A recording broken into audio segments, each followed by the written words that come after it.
Good morning to Jessi Cruickshank. You are a mom, you are a wife, you've got twins. We've seen you on TV, like the after show, E-Talk, The Goods. Most of us are following you on Instagram. And, people may not know, but you were actually called like the funniest woman on TV. Jessi, you were a comedian, you were hilarious, and you were very patient. Thank you for waiting for us this morning and for being here. Oh my gosh, what an introduction. It is a true honor and pleasure. And it's like funny how far we are from the original 2020 Zoom struggle days that we're still having these technological issues. Maybe it's just our generation, I don't know, but I feel like I have technical issues every 3 days now. Every single time I try to use Zoom, it is an absolute nightmare. And it's like just you click the link. The link should open. Things should work. Click the link. The one thing about Zoom that's really messed me up is that I have the filter up to 100%. So when you look at me, I'm just eyes and lips. It's a gauze over the face. Kind of like a Furby? Absolutely. That's my dream, really. It's like a Mariah Carey lighting on my Zoom. And then when I see myself off Zoom, I'm like, who is that?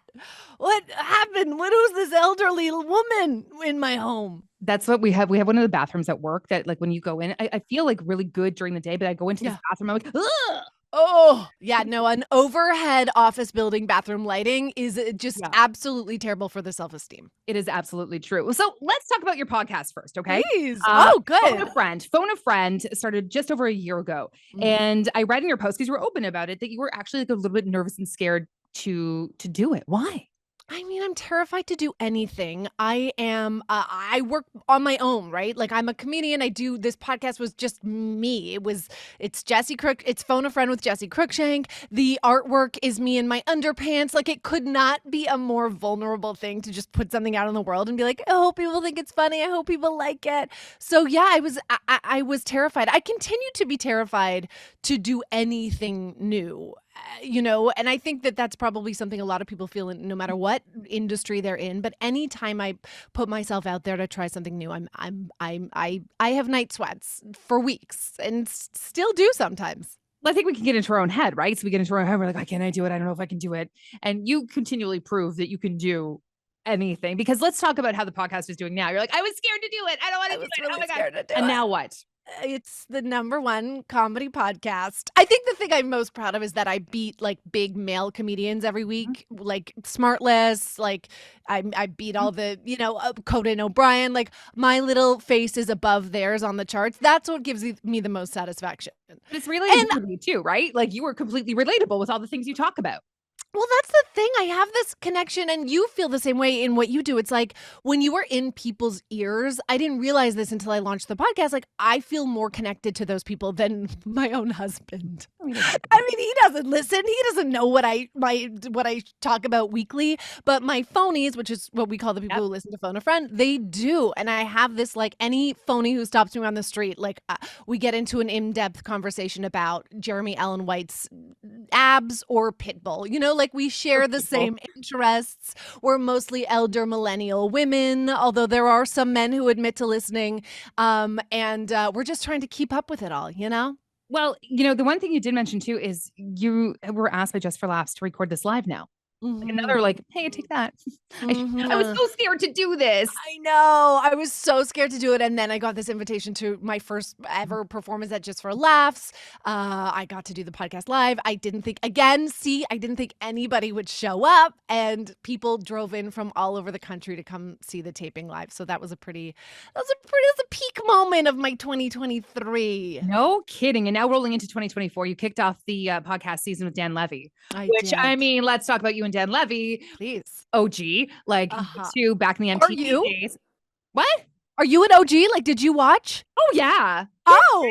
Yeah. I watched. Love that. That's why we know you. Getting you two together now that he was on the podcast. Out of all of the guests you've had so far, and I'm not going to try to say it was a favorite, but out of all of the guests you've had so far on the podcast, who has maybe shown a side of them you didn't expect the most?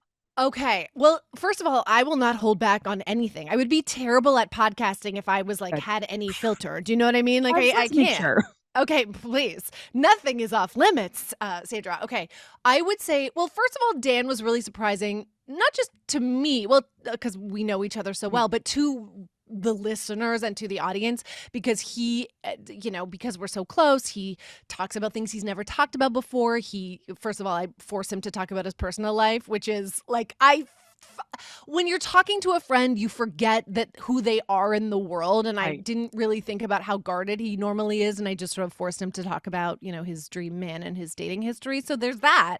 But Yep. also he goes into his feelings when he was at MTV and experiencing what he describes as homophobia there. And I think that is something that a lot of people who used to watch us on MTV were surprised to hear. And we kind of go into what that environment was like for us, like, a gay man and basically a drag queen. I'm describing myself like we were on a different plane than most of their very heterosexual men who were creating television in that building. And so, we really dive in, and it was surprising for a lot of people. I think it's really important for someone to listen to too, because, for those of us who watched, there's so much we didn't know that we're going, like you're saying, like behind the scenes. Yes. And that's not to say it wasn't like one of, to this day, the Right. greatest experiences of my career. And I treasure everybody that I worked with, but his experience was different. And I also talk about in that episode with Dan, like, what as a woman at that time, I mean, this was like peak 2000s, like emo bands doing crazy things. And I talk about like literally a lead singer of a very well-known band. You have to listen to find out who, like, got naked once and opened my dressing room door and Oh, ran in and started oh, humping my leg on camera while I was half nude changing in my private dressing room. And this was all filmed and put on the show because it was hilarious in 2007.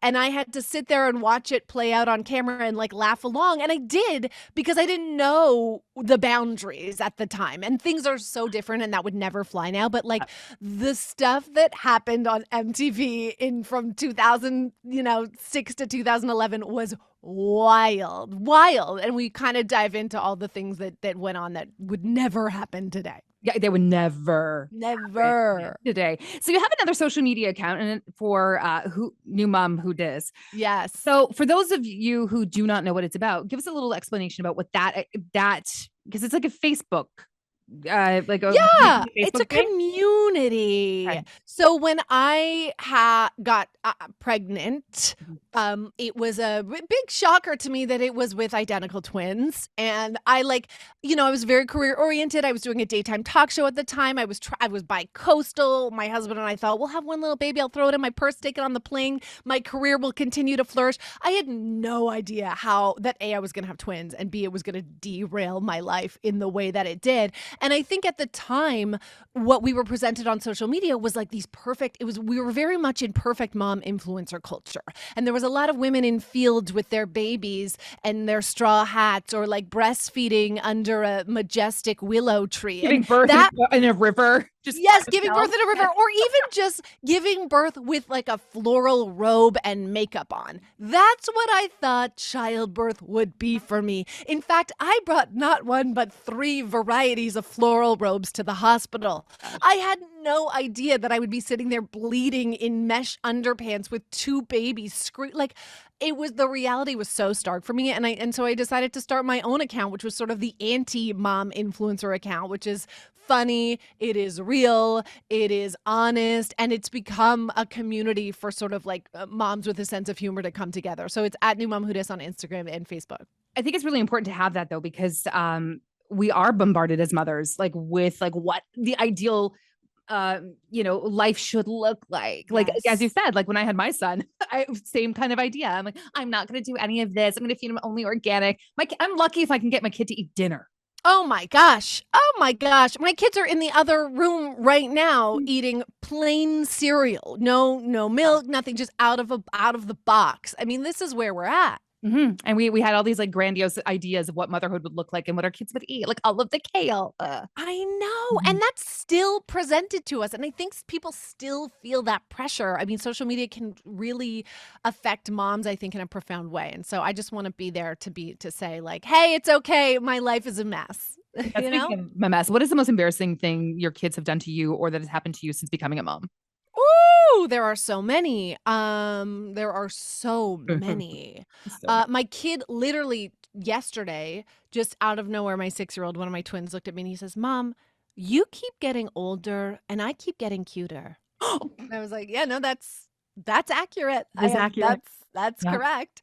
I would say I had like a backless dress on, which is a mistake. You should never. Why would I even try to wear anything other than a legging and a hoodie Right. in the presence of my children? But I had this dress that had like an elastic back, and I was we were out at this dinner, and it was sort of important. It was like a big kind of a work thing, and my kids happened to be there, and my son just ripped the back of the dress down to reveal my thong to the entire dinner and wouldn't let go. It was like a dog. When a dog pulls on the back of your dress, he would just kept pulling on it, pulling on it, pulling on it. So everyone saw my thong and my the bum that has carried 3 children, which is not a cute bum. And you're trying very calmly, I'm sure, just like, stop, just let go of the dress, right? It started calmly and then it became like physically abusive. I was like, I need you to let go of the dress. Stop showing my butt. Yeah, please. Well, you were about to film your first comedy special. It's happening March 9th. Yes. And we the public can be part of it. Yes. It's on sale now for Up Close and Too Personal Live. It's happening at the Opera House. I did read that you will tell all. So going back to you saying you're not going to hold back, can you give us a little glimpse into some of the goodies about like celebrities you may talk about? Oh, well, this is really exciting. So I went on tour, my first stand-up tour. Mhm. It was really successful. I did a second one. And so I finally get to turn that tour into a special.